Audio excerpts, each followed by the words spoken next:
Ladies and gentlemen, this is Chopper on the beat.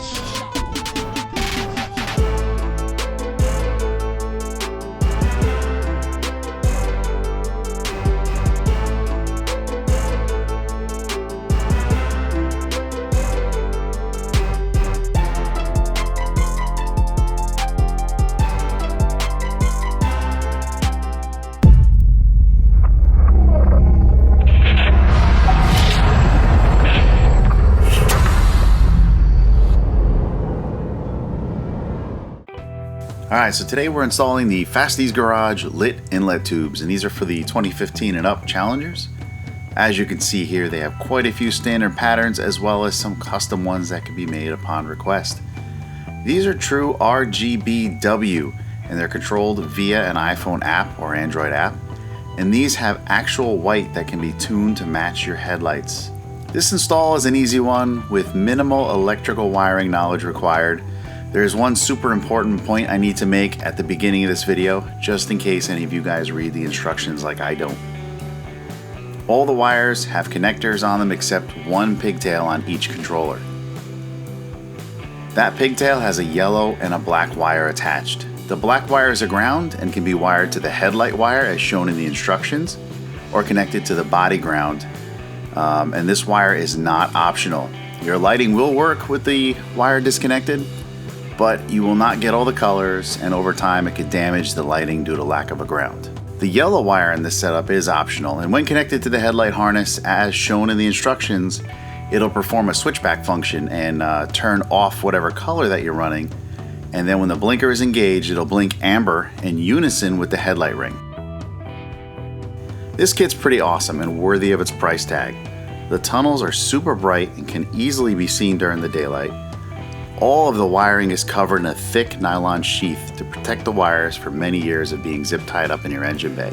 All harnesses have connectors to prevent user error, except of course that flasher pigtail we just talked about. And all the controllers and components are epoxy sealed and watertight so you can place them right in the engine bay or in the grill.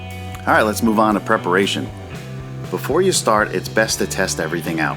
Once tested, of course, disconnect all the wires because we're going to be installing everything separately. You want a clear work area for this because you're going to need to align these lights and press them into place, all while making sure you do not damage that clear tube. Remember, the clear tubes are lit, so every little scratch is going to show up. Now, I don't have a video of doing this, but you basically just lift up and remove those headlight cover panels.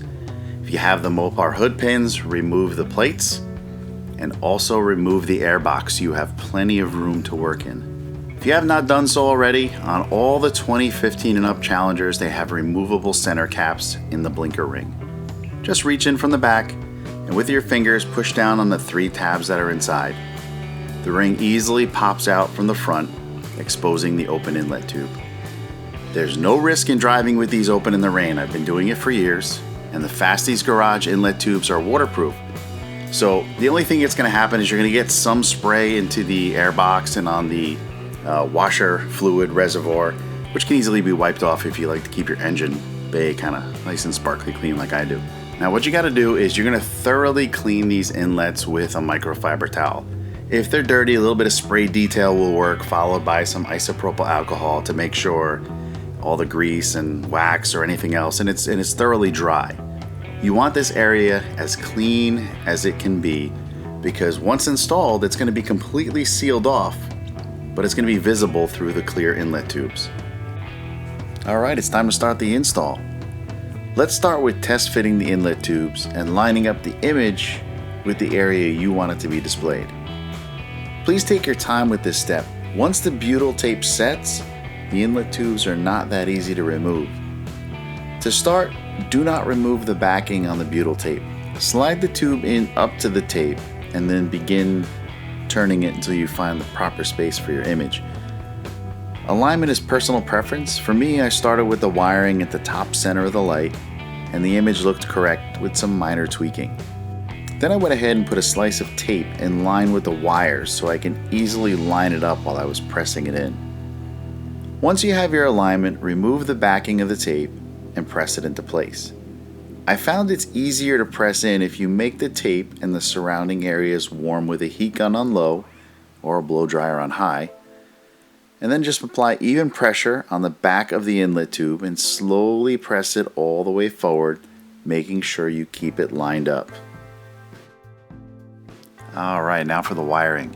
For now, I plan on zip tying all the wiring modules to the grill supports. If it winds up triggering my OCD a little, I'm going to go ahead and pull the bumper off in the spring when I do my new wrap, so I'll deal with it then. Alright, start by separating the two modules. Put the Bluetooth controller aside and grab one of the two lighting drivers. You'll find only one end connects to the inlet light, so connect it. Then place the module itself close to the headlight because you're going to need to connect at least the ground and blinker pigtail to the lighting harness. Then run the other end of the wire under the supports all the way to the fuse box area, making sure the wiring is secure and it won't interfere with your hood latch. Then do the exact same thing with the passenger light, only this time you're going to have a big bundle of wires because you don't have to run it across the front of your car. Alright, next find a place to mount that Bluetooth controller. Again, it's cold out, so I'm going to secure it with zip ties to a stud near the fuse box. I plan on moving it under my ABS cover when the weather warms up, so my 3M automotive tape is going to hold. Alright, now connect the two inlet driver wires to the controller splitter. Mine came with 4 outputs, so I can use the remaining 2 for compatible lighting, so I can have all my engine lighting stay in sync, if I choose to go that route. Alright, so when doing this type of work, it's best to head into the trunk and disconnect the negative terminal of your battery. And of course the benefit of this is you got a good reset of your adaptives on the car, similar to that Fuse 31 pull trick. Alright, flip up the cover on the positive stud near your fuse box and slip the positive connector under the stud and tighten it down. I cut a little groove in the cover to allow the wire to exit and still let the cover close.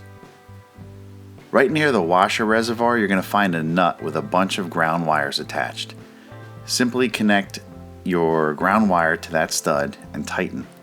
Lastly, bundle up all that excess wiring and secure it to the inner fender. There's a nice place to hide it near the washer reservoir. Now you may think we're done, but we're not. We still, at the very least, need to connect the ground on that pigtail, otherwise this will happen. As you can see here, when cycling through all the colors, solid blue does not show and it just shuts the light off. If you experience something similar to this means that pigtail ground is not properly connected. Now for those of you who do not want to tap into your headlight wiring harness, that's cool. You can simply connect the black wires in each pigtail to any body ground, or even wire them together and connect them to that same ground stud that we use for the Bluetooth controller. Before you start connecting anything, run each pigtail to the corresponding headlight harness and just make sure there's nothing in the way. Then reach down and press the release on top of the harness and pull it out.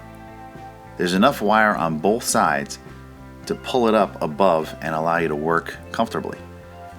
Peel back some of the tape around the wiring if you need more slack. We're going to use my least favorite crimp taps. I'm using these because in a few of my previous videos, people commented that they do not have good soldering skills and they wanted other options. So for those of you that are master solderers, go ahead, break out your soldering kit and follow along. For the rest of us, let's use these taps. If you hold the connector facing you with the push release on top, you'll see that pin 1 is in the upper right and pin 8 is in the upper left. You'll want to tap into the ground at pin 7, which is a black wire, and then the yellow wire goes to the white and gray wire on pin number 5. I'll include a link to these instructions in the description just in case you misplace yours. Once you've identified the wires, all that's left to do is tap them and test. You may need to cut back some of the tape holding the headlight harness together. When crimping with a connector like this, I like to use adjustable pliers to make the jaws parallel and size to the object I am crimping together just to get a nice even crimp.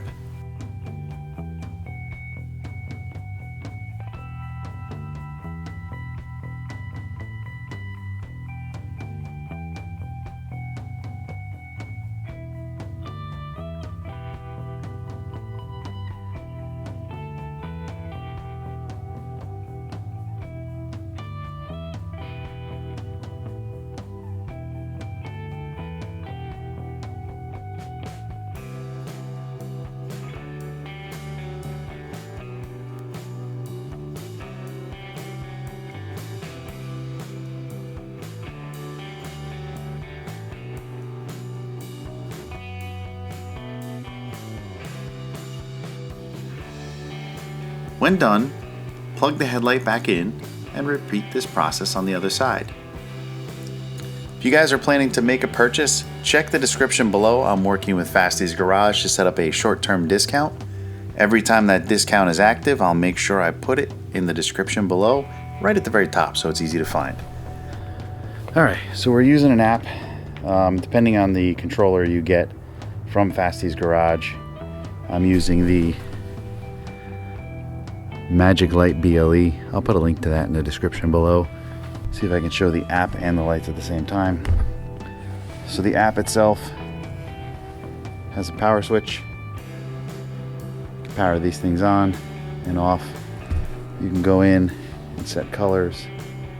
Something really cool I found, if you want pure white, first you go to the color wheel and set it to white.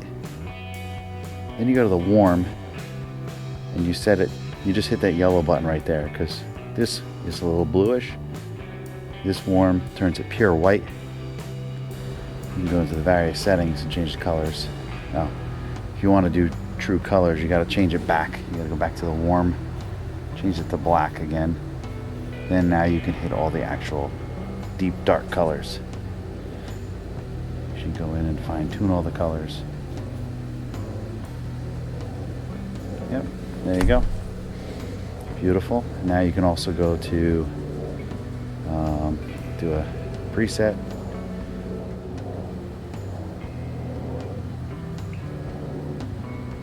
Multicolor fade, change the settings there.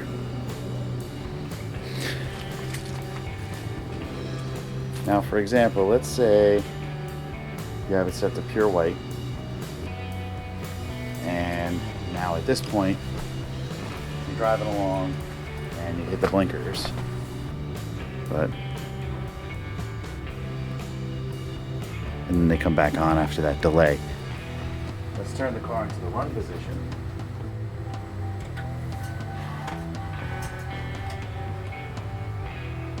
Let me show you what it looks like on the inside, where you can actually see the blinker. Come in from the inside. Alright, so it's impossible to see what's going on inside the light. Put you in there, you'll see how it's lighting up in amber.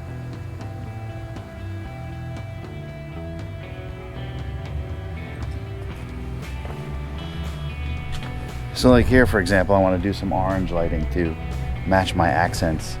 You can actually go into, the color wheel is a little difficult to mess with. You can actually go and fine tune the RGB values for each one of these. So for orange, 255 on the red, 12 on the green, 0 on the blue. Got a beautiful orange. Confirm that. I'm gonna come to the main screen. I'm gonna hold this and lock in that color. That's my orange right there. That's it. You want to turn them off, hit the power button, and they're done. Okay. You can hit any button to turn them back on. And again, if you want that pure white light, you got to change it to white. And then you got to hit the warm and come to the yellow. You've got that pure white light now that matches. Then you can adjust anywhere in between. And just by moving it around the wheel. It's pretty cool.